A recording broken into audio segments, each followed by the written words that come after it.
I always start off with a nice clean workstation and a very sharp knife. So we're gonna begin by roasting butternut squash, onions, and carrots. We have fully seasoned vegetables, olive oil, salt, pepper, curry powder, cinnamon, fresh nutmeg right off the grater, mustard seed, and pop them in the oven. That's about 400 degrees for 45 minutes. I'm gonna put these directly into a cast iron pan. So I'm gonna add this entire carton of chicken stock, and we're gonna bring this to a boil. Fresh thyme.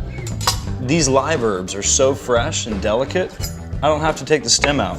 I can run my knife right through it, and those are fully edible, just as is. This is rosemary. It's gonna add a nice aromatic essence to the soup. Add these vegetables to the blender, add this soup directly back into my pot. We're gonna hit it with a little bit of heavy cream, and what that's gonna do is add some richness and also give it that indicative bisque flavor. Chives. Pepitas, these are already salted and roasted.